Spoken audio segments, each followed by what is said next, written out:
Assalamualaikum warahmatullahi wabarakatuh. Sampurasun. Perkenalkan, nama saya Mabda Safartus Sunduri. Insya Allah saya akan mendampingi kalian semua dalam mata pelajaran penataan produk. Nah, di sini saya tidak sendiri, saya ditemani oleh Bapak. Monggo Bapak, silakan diperkenalan dulu. Terima kasih Bu Mabda. Perkenalkan, nama Bapak Andri Asmari. Bapak juga sama dengan Bu Mabda. Kita sama-sama satu tim di BDP. Betul. Kebetulan Bapak di sini akan membimbing kalian di mata pelajaran administrasi transaksi. Kali ini kenapa kami hadir berdua nih di sini? Kita berdua rencananya akan kolaborasi Bu ya, mata pelajaran penataan produk dengan administrasi transaksi. Karena memang mata pelajaran ini saling keterkaitan Bu ya. Mungkin untuk mata pelajaran yang pertama, Bu Mabda bisa boleh, nanti saya jelaskan tentang penataan produk fresh. Nah, dalam penataan produk fresh ini tidak berbeda jauh dengan penataan produk fashion ataupun supermarket. Nah, hanya yang membedakannya itu cara memajangnya, tempat pemajangannya juga cara ininya Pak, pasang display ya. Betul. Cara pendisplayannya. Nah, penataan produk fresh ini diperlukan ide-ide yang inovatif untuk memudahkan konsumen dalam mengambil produk tersebut dan menarik konsumen untuk membelinya, seperti itu. Nah, ada beberapa hal yang harus diperhatikan dalam penataan produk fresh ini, diantaranya yaitu dalam penataan produk sayuran. Karena dalam penataan produk fresh ini ada penataan produk sayuran, buah-buahan, juga daging Pak. Jadi banyak macam Bu ya? Ya, betul.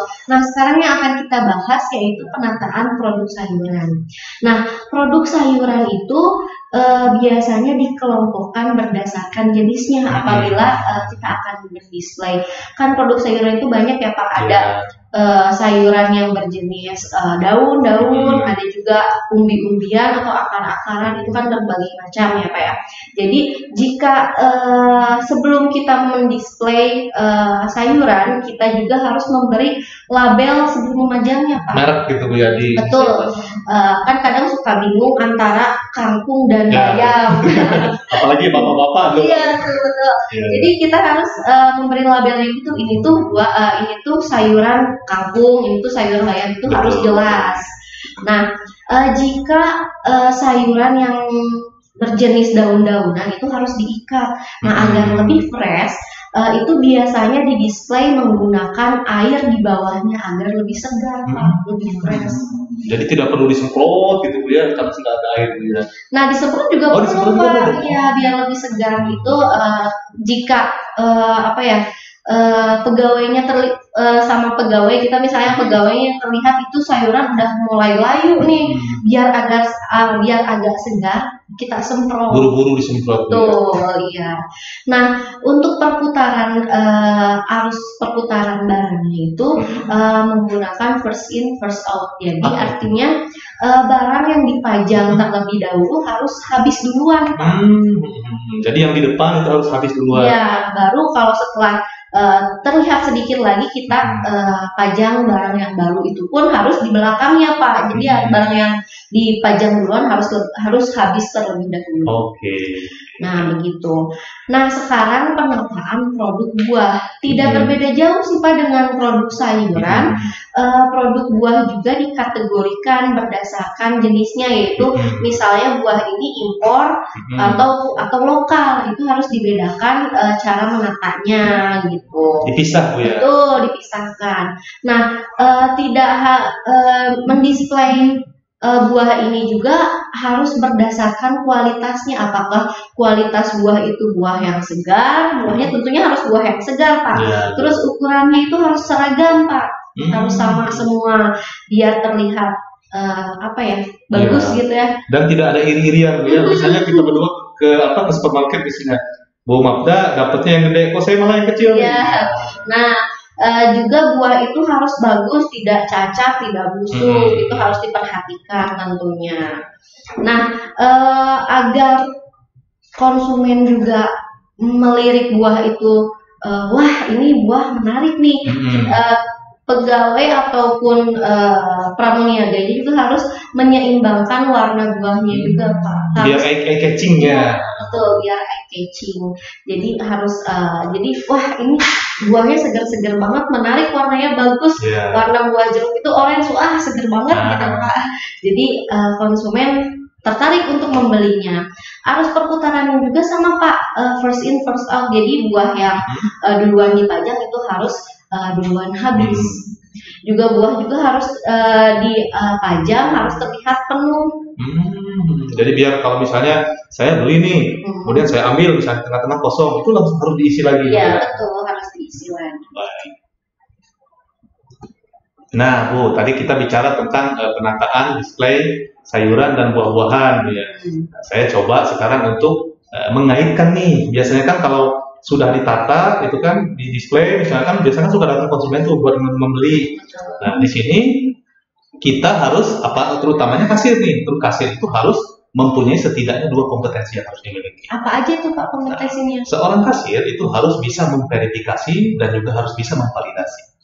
Kalau verifikasi itu saya jelaskan Bu ya. Verifikasi itu misalnya Bu Mabda berbelanja di supermarket tidak menggunakan uang tunai, tapi menggunakan kartu debit atau kartu kredit. Nah, sebelum penggunaan kartu debit itu di mesin EDC atau mesin gesek, seorang kasir itu terlebih dahulu harus menanyakan dulu. Misalnya menanyakan, Bu, boleh saya pinjam KTP-nya untuk mencocokkan data? Harus cocok gitu ya? Betul, harus cocok. Jangan sampai nanti KTP-nya misalnya Bu Magda, tapi kartu kreditnya kartu kredit saya misalnya gitu kan, tiba-tiba saya komplain, "Loh, kartu kredit saya habis," gitu kan, padahal yang belanja Bu Magda. Nah, itu adalah kemampuan yang harus dimiliki oleh seorang kasir. Nah, tentu saja selain kemampuan memverifikasi, seorang kasir juga harus punya kemampuan untuk memvalidasi. Nah, kalau memvalidasi ini biasanya menggunakan alat bantu. Karena tadi kita bicara di supermarket, bicara buah-buahan dan sayur-sayuran, maka di sini biasanya alat bantunya timbangan. Tapi kalau tadi bicara kasir, biasanya alat bantunya adalah alat money detector.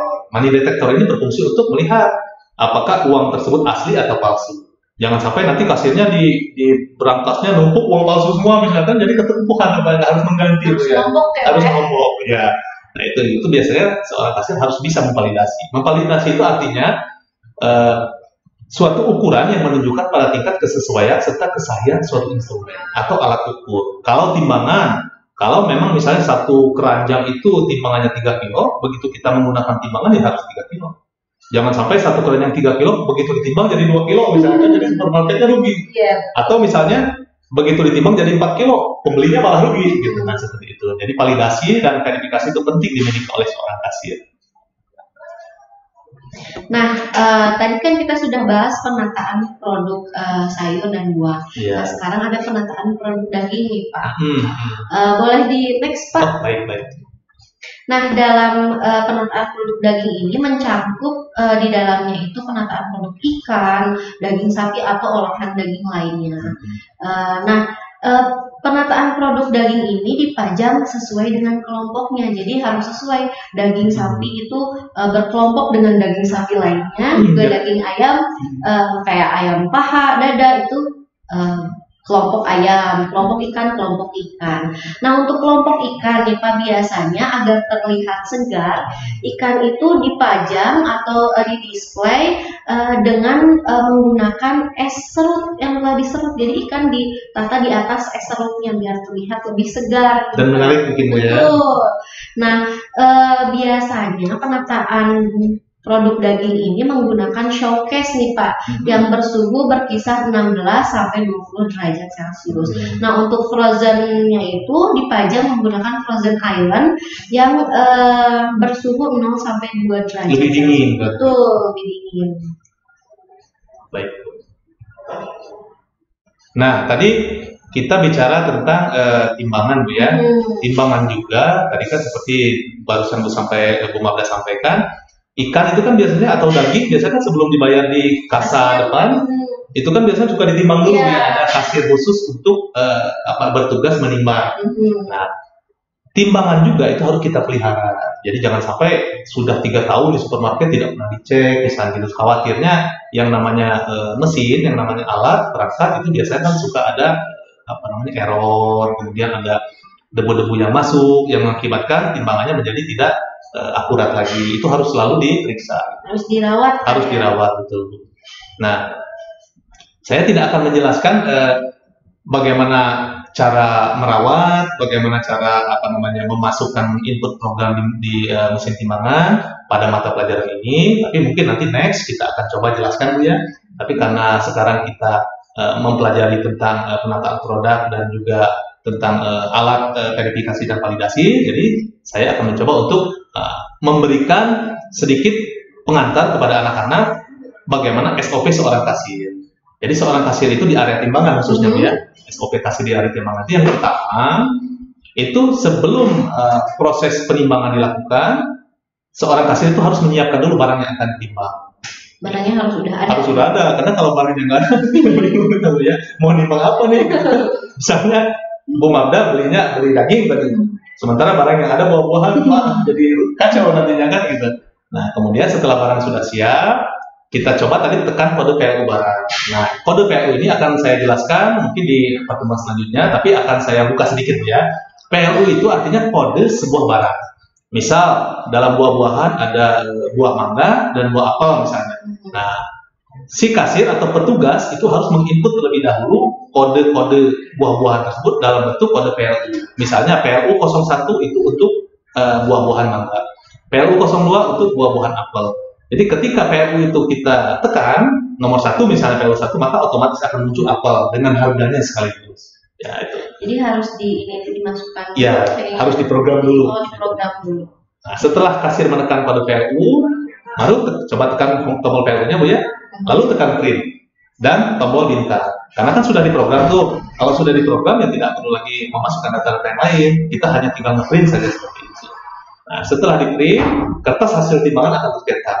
Nah, kertas hasil timbangan ini biasanya ditempel. Kalau tadi misalnya Bu Magda beli dagingnya 3 kilo dengan harga 60.000 misalnya. Nah, itu kan nanti keluar kertasnya, ditempel di belanjaan daging tersebut.